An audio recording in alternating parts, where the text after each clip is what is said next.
ನಮಸ್ತೆ ಮಕ್ಕಳೇ, ಇವತ್ತು 10ನೇ ತರಗತಿ ವಿದ್ಯಾರ್ಥಿಗಳಿಗೆ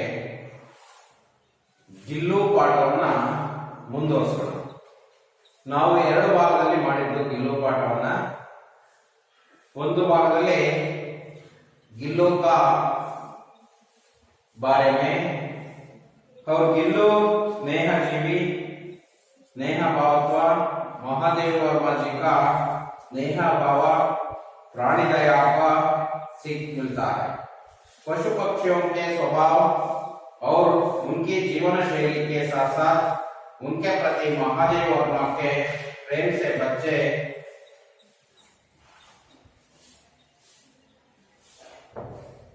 परिचित होते हैं। आजकल प्राणी पक्षियों के प्रति मानव बहुत प्यार करते हैं, क्योंकि उसके प्रति प्रेम दिखाते हो तो वो भी प्राणी भी प्रेम दिखाते हैं। इसी कारण से ऐसे करते हैं। यहाँ एक गिल्लो और कौवे दोनों प्राणी भी अचानक एक दिन कमरे में बरमाने में आकर महादेव वर्मा जी ने देखा दो कौवे एक गमले के चारों ओर चोंचों से चुआ चुआला जैसे खेल खेल रहे थे। यहाँ काकुमी शुंडी भी एक विचित्र पक्षी है। एक साथ समादरिता अनादरिता अति सम्मानिता अति अवमानित। हमारे बेचारे खुद के ना गरुड़ा के रूप में आ सकते हैं, ना मयूरा के, ना हंसा के। उन्हें पितृपक्ष में हमारे कुछ पाने के लिए काका बनकर ही अवतीर्ण होना पड़ता है। इतनी ही नहीं, हमारे दूरस्थ प्रियजनों को भी अपने अनेक मधुर संदेश इनके कर्कश स्वर में ही देना पड़ता है। दूसरी ओर कौवा काव काव करने का अपमानिता अंत में होते हैं। मेरे काका पुराण के विवेचन में यहाँ अचानक बाधा आ पड़ी है, क्योंकि दीवारी के संधि में छिपी पड़ी एक छोटी सी जीव पर मेरा दृष्टि डाल गया। निकट जाकर देखा गिलहरी का एक छोटा सा बच्चा गिर पड़ा था। वहां अब कौवे ने सुलभ आहार खोज रहा था। काकर बया की चोंचों से गांव करने के बाद बचाना बहुत मुश्किल होते हैं। सबने कहा कौवे की चोंचों का गांव करने के बाद बचा नहीं सकता है, इसे ऐसे ही रहने दिया जाए। परंतु मन नहीं माना। उसे होने से उठाकर अपने कमरे में लाई, फिर रुई से रक्त पोंछकर गांवों पर पेंसिलिन का मरहम लगाया। कई घंटे के उपचार के उपरांत उसके मुंह में एक बूंदा पानी टपकाया जा सका। तीसरा दिन वह इतना अच्छा और अस्वस्थ हो गया कि मेरी उंगली अपने दो नन्हे पंजों से पकड़कर नीले कांचे के मोतिया जैसे आंखों से इधर उधर देखने लगा। 3-4 मास में उसका अस्तित्व रोए जबेदार पहुंचे चंचले चमकीले आंखें सबको विस्मित करने लगे। गिलो बहाकर बुलाने लगे। हल्की डालिया में रूही बींचकर उसे तारों से खिड़की पर लटका दिया। 2 वर्ष वही गिलो का घर रहा। वहां स्वयं मिलाकर अपने घर में झूलता और अपने कांच के मनों को से आंखों से कमरे में के भीतर और खिड़की के बाहर ना जाने क्या देखता और समझता रहता है। उसके समझदार और कार्यकलाप पर सबको विस्मित आश्चर्य होता था। मैं लिखने बैठते थे, उसका मतलब महादेव वर्मा लिखने बैठते थे। उसका ध्यान आकर्षित करने के लिए बहुत एक अच्छा उपाय खोज निकला था। मेरे पैर का कागज सर से पर्दे पर चढ़ा जाता था और फिर उसी तेजी से उतरता था। यहाँ दौड़ने का क्रम तब तक चलता है जब तक मैं उसे पकड़ने के लिए ना उठती थी, तब तक यहाँ क्रम चलता रहते हैं। इसलिए ऐसे करते रहते हैं। यहाँ और गिल्लो ने को पकड़कर एक लंबे लिफाफे के इसके प्रकार रख देते, उसके अंगले 2 पंजे और सिर के अतिरिक्त सारा लगा गाता लिफाफे के भीतर बंद रहता था। इस अद्भुत स्थिति में कभी कभी घंटों मेजों पर दीवार के सहारे खड़ा रहकर वह अपने चमकीले हाथों से मेरा कार्यकलाप देखा करता था। भूख लगने के बाद चीख चीख करके मानो वह मुझे सूचना देता था और काजू या बिस्किट मिल जाने पर उसी स्थिति में लिफाफे से बाहर वाले पंजों से पकड़कर उसे कुतराता रहता है। गिल्लो का जीवन का प्रथम वसंत आया। बाहर की गिलहरियां का खिड़की की जाली के पास जाकर चिक चिक करके ना जाने क्या करने लगी है। गिल्लो को जाली के पास बैठकर अपने पल से बाहर जमते देखकर मुझे लगा कि इसे मुक्त करना आवश्यक है। मैंने किले निकलकर जाली का एक कोना खोल दिया। इस मार्ग से गिल्लो ने बाहर जाने और मुक्त सांस लिया। एक छोटे जीव को घर में पले कुत्ते बिल्लियों का से बचाना भी एक समस्या था और मुझे चौंकाने का इच्छा से उसमें ना जाने कब और कैसे उत्पन्न हो गया। एक बार कभी फूलदाने के फूलों में छुपा जाता था, कभी पर्दे के चुनेटे में, कभी सुंजुई की पत्तियों में। ऐसे चौका देते थे। मಕ್ಕಳೇ ಇಲ್ಲಿವರೆಗೂ ಆಯ್ತು। ಮುಂದಿನ ಭಾಗವನ್ನು ನೋಡೋಣ। ಓದ್ತೀನಿ ಒಂದು ಬಾರಿ। मेरे पास बहुत से पशु पक्षी है और उनका मुझसे लगाव भी कम नहीं है, परंतु उनमें से किसी को मेरे साथ मेरी थाली में खाने की हिम्मत भी है।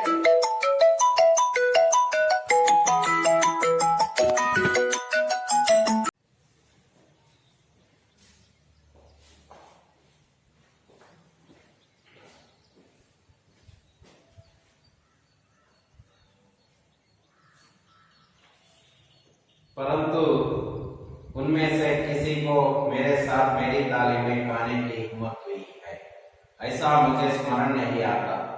गिल्लो इनमें अपवाद था।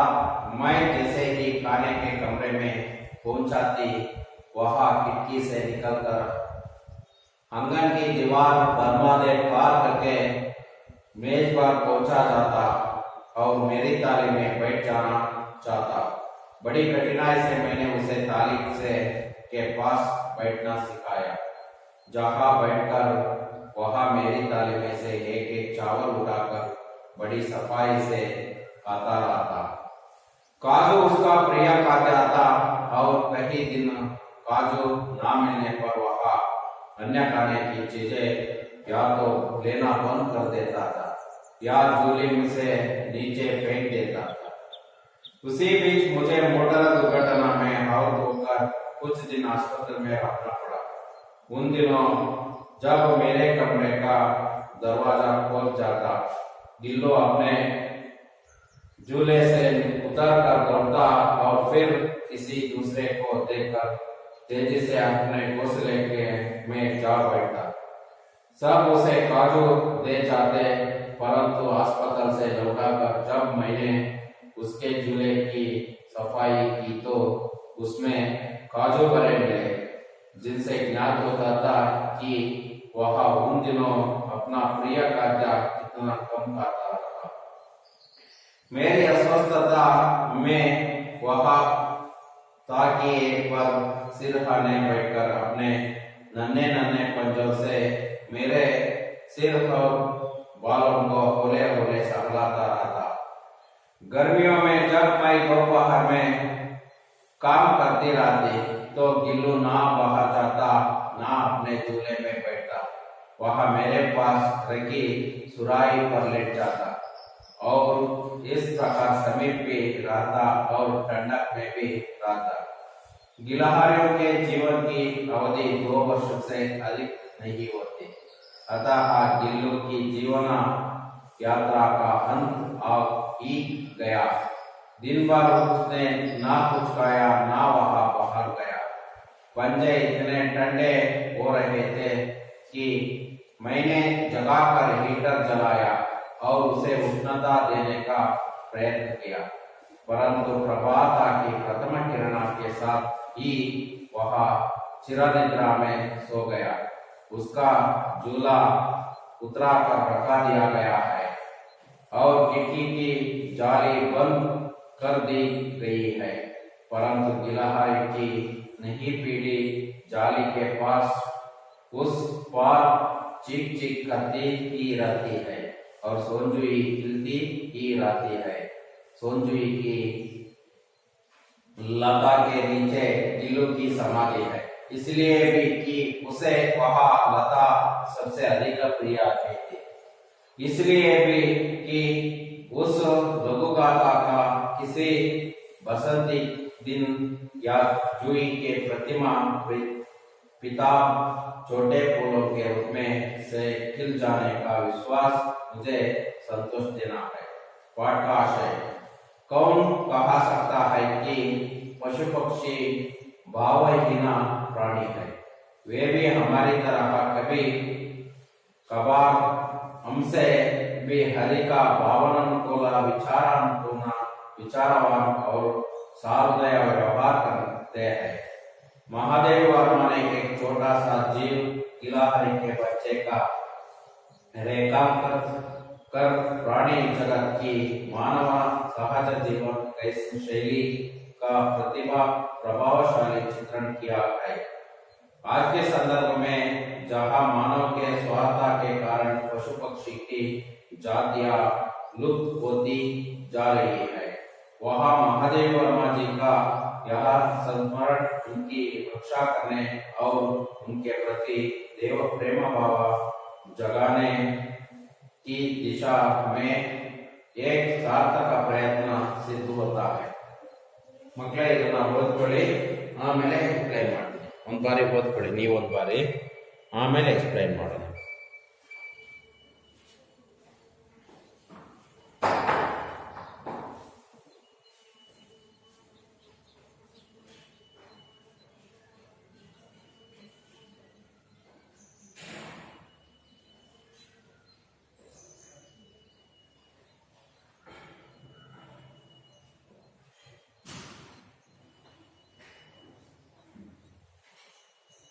मोड़ा वो पहले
ನನ್ನ ಹತ್ರ ಅನೇಕ ಪಕ್ಷಿಗಳಿತ್ತು.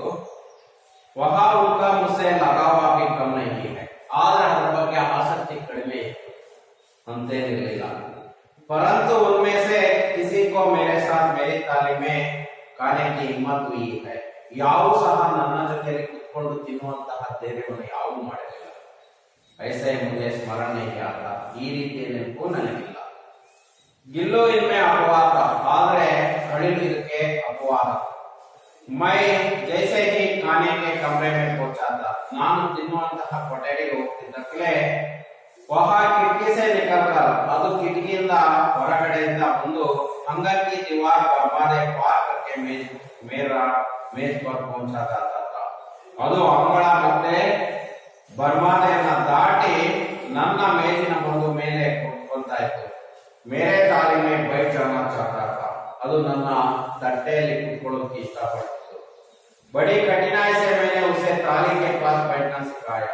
ನಾನು ಬಹಳ ಕಷ್ಟದಿಂದ ಅದನ್ನ ತಟ್ಟೆ ಹತ್ರ ಕೂತ್ಕೊಳ್ಳೋದನ್ನ ಕಲಿಸಿದೆ.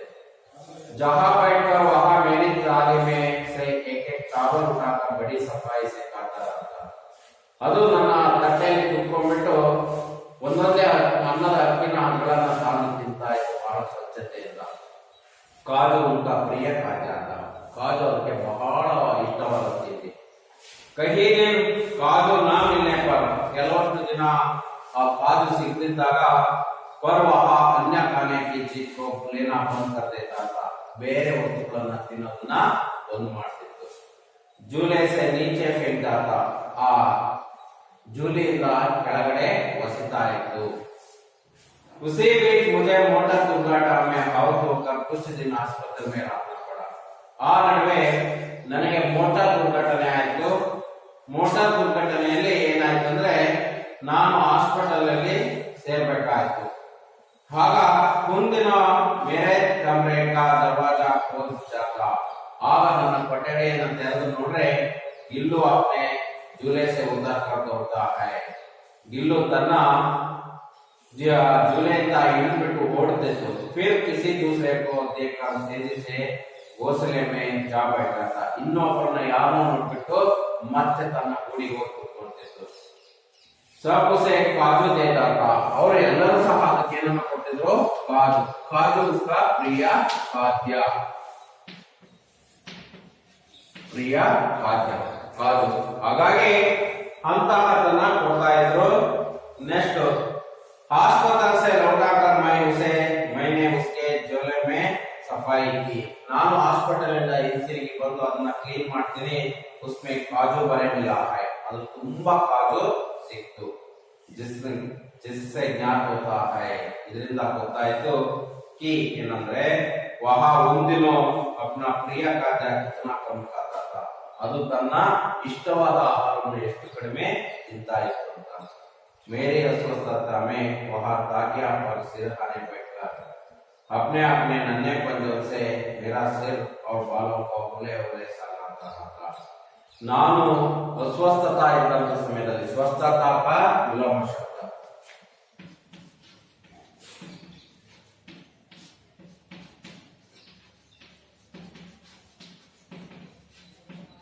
ಅಸ್ವಸ್ಥ.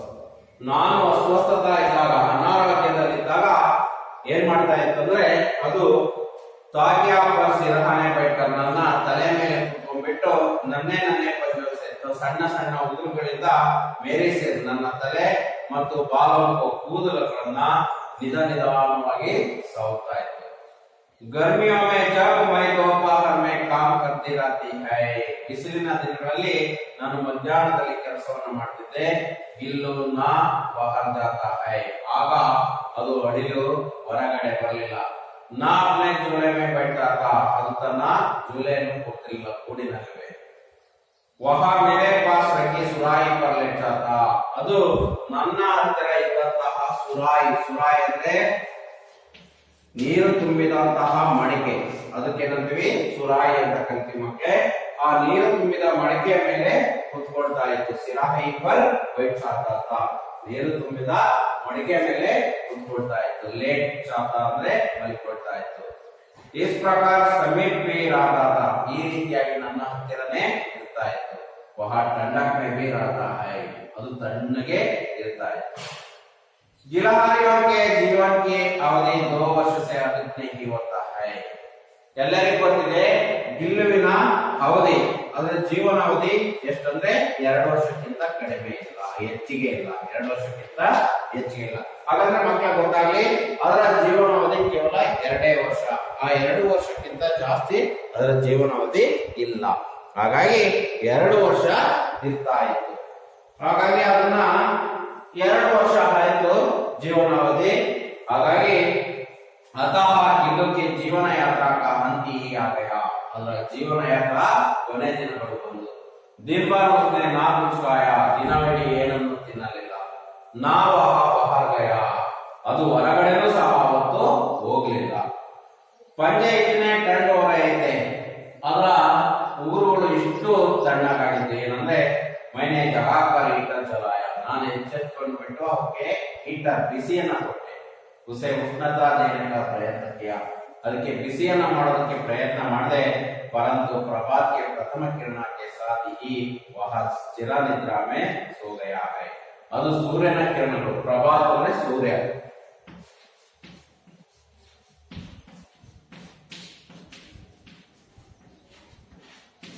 ಪ್ರಭಾತಕ್ಕೆ ಕಿರಣ ಅಂದ್ರೆ ರೋಶನಿ. ಆ ಸೂರ್ಯನ ರೋಶನಿಯ ಜೊತೆಗೆ ಬೆಳಕಿನ ಜೊತೆಯಲ್ಲಿ ಅದೇನ್ ಮಾಡ್ತಂದ್ರೆ उस समय ही वह चिर निद्रा में सो गया, ಅದು ಚಿರ ನಿದ್ರೆಗೆ ಹೋಯಿತು. ಹಾಗಂದ್ರೆ मृत्यु हो गई है. उसका झूला उतर कर रख दिया गया, ಅದರ ಗೂಡನ್ನ ಕೆಳಗಿಟ್ಟುದೆ. वह खिड़की के जाले बंद कर दिए गई है, ಕಿಟಕಿಯ ಜರಡಿಯನ್ನ ಬಂದ್ ಮಾಡಿದೆ. परंतु गिलहरी की नई पीढ़ी जाल के उस पार चीख चीख करते ही रहते हैं. ಗಿಲಹರಿಯ ಹೊಸ ಪೀಳಿಗೆ ಆ ಜರಡಿ ಹತ್ರ ಬಂದ್ಬಿಟ್ಟು ಚೀಕ್ ಚೀಕ್ ಎಂದು ಶಬ್ದ ಮಾಡ್ತಿತ್ತು. ಸೋಂಜಿ ಗಿಲ್ತಿ ಹೀರಾತೆ ಹೈ, ಸಂಪಿಗೆ ಹೂವು ಅರಳುತ್ತಾ ಇತ್ತು. ಸೋಂಜುಯಿ ಕಿ ಲತಾ ಕೆ ನೀಚೆ ಗಿಲ್ಲು ಕಿ ಸಮಾಧಿ ಹೈ, ಸೋಂಜುಯಿ ಆ ಗಿಡದ ಕೆಳಗಡೆ ನಿಂತು ಗಿಲ್ಲುವಿನ ಸಮಾಧಿ ಇತ್ತು. ಇಸಿಲಿಯೇ भी ಇದರಿಂದ ಸಹ ಕಿ ಉಸೆ ವಹ ಲತಾ ಸಬ್ಸೆ ಅಧಿಕ ಪ್ರಿಯ ಥಿ, ಆದ್ರಿಂದ ಈ ಲತಾ ಅಂದ್ರೆ ನನಗೆ ಬಹಳ ಇಷ್ಟ, ಈ ಹೂ ಅಂದ್ರೆ ಈ ಗಿಡ ಅಂದ್ರೆ ನನಗೆ ಇಷ್ಟ. इसलिए भी कि उस लघुगाता का, ಅದರಿಂದ ಸಣ್ಣ ಶರೀರದ किसी वासंती दिन अंतः वासने बरुವಂತಹ दिन जुई की प्रताप का छोटे फूल के रूप में खिल जाने का विश्वास मुझे संतोष देता है. ಆ ಸಣ್ಣ ಹೂವಿನ ರೀತಿಯಲ್ಲಿ ಅರಳುವಂತಹ ವಿಶ್ವಾಸ ನನಗಿದೆ. ಆ ಹಳಿಲು ಅನ್ನುವಂಥದ್ದು ಸಣ್ಣ ಆ ಸಂಪಿಗೆ ಹೂವಿನ ರೀತಿಯಲ್ಲಿ ದಿನ ಹರಡುತ್ತೆ ಅನ್ನುವಂತಹ ಸಂತೋಷ ಇದೆ. ಅದರ ಸುವಾಸನೆ ನನಗೆ ಇಷ್ಟ, ಆ ಹೂವು ಸಹ ಇಷ್ಟ. ಯಾಕೆಂದ್ರೆ ಹೇಳಿದರೆ ಆ ಹೂವು ಅಂದ್ರೆ ಯಾಕಂದ್ರೆ ಗಿಲ್ಲುವಿನ ಸಮಾಧಿಯಲ್ಲಿದೆ. सोंजुई लता के नीचे, सोंजुई की लता के नीचे उसके समाधि है. इस कारण से मुझे बहुत संतोष था. पाठ का श्रवण करते हैं. कौन कहा सकता है, यार ಹೇಳಕ್ ಸಾಧ್ಯ कि ಏನಂದ್ರೆ ಪಶು ಪಕ್ಷಿ ಭಾವಹೀನ ಪ್ರಾಣಿ है. ಪಶು ಪಕ್ಷಿ ಒಂದು ಭಾವಹೀನ ಪ್ರಾಣಿ ಅಂತ ಯಾರು ಹೇಳಕ್ ಸಾಧ್ಯ? वे भी हमारी तरह कभी कभार हमसे भी अधिक भावनापूर्ण विचारवान और सहृदय होते हैं. वे भी ಅದು ಸಹ हमारी तरह ನಮ್ಮ ರೀತಿಯಲ್ಲಿ ಎಲ್ಲರತ್ರೂ ಭಾವನೆಯನ್ನು ಹಂಚಿಕೊಳ್ಳುತ್ತೆ, ವಿಚಾರವನ್ನು ಹಂಚಿಕೊಳ್ಳುತ್ತೆ, ಸಹೃದಯ ವ್ಯವಹಾರ ಹಾಗಾದ್ರೆ ಒಳ್ಳೆಯ ಹೃದಯವಂತಿಕೆಯನ್ನ ಇಟ್ಕೊಳ್ಳುತ್ತೆ. ಹಾಗಾದ್ರೆ ಇನ್ನೊಬ್ಬರಿಗೆ ಸಹಾಯ ಮಾಡುವಂಥದ್ದು, ಪರೋಪಕಾರವನ್ನು ಮಾಡುವಂಥದ್ದು, ಇನ್ನೊಬ್ಬರ ಕಷ್ಟ ಸುಖಗಳಿಗೆ ಭಾಗಿಯಾಗುವಂಥದ್ದು, ಇವೆಲ್ಲರೂ ಸಹ ಮಾಡುತ್ತೆ. ಹಾಗಾಗಿ ಪ್ರಾಣಿಯನ್ನ ಯಾರು ಭಾವಹೀನ ಪ್ರಾಣಿ ಅಂತ ಕರೆಯುವುದಿಲ್ಲ. ಭಾವನೆ ಇಲ್ಲ, ಅದಕ್ಕೇನೂ ಭಾವನೆ ಇಲ್ಲ ಅಂತ ಕರೆಯುವುದಿಲ್ಲ. ನಾವು ಮನುಷ್ಯರಿಗೆ ಹೇಗೆ ಭಾವನೆ ಇದೆಯೋ ಅದೇ ರೀತಿ ಆ ಪ್ರಾಣಿಗಳಿಗೂ ಸಹ ಭಾವನೆ ಅನ್ನುವಂಥದ್ದು ಇದೆ. ಹಾಗಾಗಿ ಭಾವಹೀನ ಪ್ರಾಣಿ ಅಂತ ಕರೆಯೋದಕ್ಕೆ ಸಾಧ್ಯನೇ ಇಲ್ಲ. ಅದನ್ನ ಯಾವುದೇ ಪ್ರಾಣಿಗಳು ಇರ್ಬೋದು. ಹಾಗಾಗಿ ಗಿಲ್ಲುವನ್ನ ಪ್ರಾಣಹೀನ ಅಂತ ಕರೆಯಕ್ಕೆ ಸಾಧ್ಯ ಇಲ್ಲ. ಮಹಾದೇವ ವರ್ಮನೆ एक छोटा सा जीव, ಮಹಾದೇವ ವರ್ಮ ಒಂದು ಚಿಕ್ಕದಾದ ಜೀವ ಗಿಲಹರಿ ಕಿ ಬಚ್ಚಾ ಕಾ ರೇಖಾಂಕಿತ. ಗಿಲಹರಿ ಅಳಿಲಿನ ಬಾಲ್ಯಕಾಲ ಅಥವಾ ಬಚಪನ್ ಕಾಲದ ರೇಖಾಂಕಿತವನ್ನು ಮಾಡಿ ಪ್ರಾಣಿ ಜಗತ್ತಿ मानव सह जीवन शैली का प्रभावशाली चित्रण किया है. ಮಾನವರ ಸಹಜ ಜೀವನದ ಶೈಲಿಯಲ್ಲಿ ಪ್ರಭಾವವನ್ನ ವ್ಯಕ್ತಪಡಿಸಿದ್ದಾರೆ. आज के संदर्भ में ಇವತ್ತಿನ ದಿನಗಳಲ್ಲಿ ಮಾನವ ಸ್ವಾರ್ಥಕ್ಕೆ ಕಾರಣ ಪಶು ಪಕ್ಷಿ की ಜಾತಿಯ ವಿಲುಪ್ತ ಹೋತಿ जा रही है. ಇವತ್ತೇನಾಗ್ತಿದೆ ಅಂದ್ರೆ ಮಕ್ಕಳೇ, ಮಾನವ ತನ್ನ ಸ್ವಾರ್ಥಕ್ಕೋಸ್ಕರ ಏನ್ ಮಾಡ್ತಿದ್ದಾರೆ, ಪ್ರಾಣಿ ಪಕ್ಷಿಗಳನ್ನ ನಾಶವನ್ನು ಮಾಡ್ತಾ ಇದ್ದಾನೆ. ಯಾರು ಸಹ ಅಂತಹ ಪ್ರಾಣಿ ಪಕ್ಷಿಗಳನ್ನ ಸಾಕುವಂಥದ್ದು, ಅದಕ್ಕೆ ಸ್ನೇಹ ಭಾವ, ಪ್ರಾಣಿ ದಯೆ ತೋರಿಸುವಂತದ್ದನ್ನ ಮಾಡ್ತಾ ಇಲ್ಲ. ಹಾಗಾಗಿ ಅಂತಹ ಪ್ರಾಣಿಗಳು ಬಹಳ ಏಕಾಗ್ತವೆ, ಲುಪ್ತ ಅಂದ್ರೆ ನಾಶ ಆಗ್ತಾ ಇದ್ದಾವೆ. ಬಹಳಷ್ಟು ಪ್ರಾಣಿಗಳು ನಾಶ ಆಗ್ತಾ ಇದ್ದಾವೆ. ಹಾಗಾಗಿ ಆ ನಾಶ ಆಗೋದನ್ನ ಅವಾಯ್ಡ್ ಮಾಡ್ಬೇಕು, ಅದು ತಪ್ಪಿಸ್ಬೇಕು ನಾವು. ಯಾಕಂದ್ರೆ ಮುಂದಿನ ಪೀಳಿಗೆಗೆ ಈ ಪ್ರಾಣಿಗಳು ಬೇಕಾಗತ್ತೆ. ಅದಕ್ಕೋಸ್ಕರ ನಾವು ಇಲ್ಲ ಮುಂದಿನ ದಿನಗಳಲ್ಲಿ ಚಿತ್ರದಲ್ಲಿ ಈ ಪ್ರಾಣಿಗಳನ್ನ ತೋರಿಸ್ಬೇಕಾಗತ್ತೆ ಮಕ್ಕಳೇ. ವಹ ಮಹಾದೇವ ವರ್ಮ जी का यह ಸಂಸ್ಮರಣಾ ಮೂರ್ತಿ ರಕ್ಷಾ करने की ಮಹಾದೇವ ವರ್ಮ ಬರೆದಿರುವಂತಹ ಸಂಸ್ಮರಣ ಅನ್ನುವಂಥದ್ರಲ್ಲಿ ಅವನ ರಕ್ಷಣೆ ಮಾಡೋದು, ಉನ್ಕೆ ಪ್ರತಿ ಪ್ರೇಮ ಭಾವ ಜಗಾನೆ की ದಿಶಾ, ಅವುಗಳ ಬಗ್ಗೆ ಪ್ರೀತಿಯನ್ನ ತೋರಿಸುವಂತಹ ದಿಕ್ಕಿನಲ್ಲಿ ಸಾರ್ಥಕ ಪ್ರಯತ್ನವನ್ನ ಮಾಡಿದ್ದಾರೆ. ಮಹಾದೇವ ವರ್ಮರು ಸಾರ್ಥಕ ಆಗಂದ್ರೆ ಮಹಾದೇವ ವರ್ಮವರಿಗೆ ಪ್ರಾಣಿ ಬಗ್ಗೆ ಬಹಳ ಆಸಕ್ತಿ ಇದೆ. ಪ್ರಾಣಿ ಪಕ್ಷಿಗಳ ಬಗ್ಗೆ ಅವುಗಳನ್ನು ತೋರಿಸುವಂತಹ ಕೆಲಸವನ್ನ ಈ ಪಾಠದ ಮೂಲಕ ಮಾಡಿದ್ದಾರೆ. ಅವರು ಒಂದು ಗ್ರಂಥವನ್ನು ಬರೆದಿದ್ದಾರೆ. ಮಹಾದೇವರು ಸಂಸ್ಮರಣ ಅನ್ನೋದು ಅದರ ಮೂಲಕ ಚಿತ್ರಣವನ್ನ ಮಾಡಿದ್ದಾರೆ. ಮಕ್ಕಳೇ ನೋಡೋಣ ಮಹಾದೇವ ವರ್ಮವರ लेखिका परिचय. महादेव वर्मा जी ईश्वर स्तर की कवयित्री है. और विश्व स्तರದ कवयित्री, कवि का अन्यलिंग कवयित्री. मಕ್ಕಳೇ ಗೊತ್ತಾಗ್ಲಿ,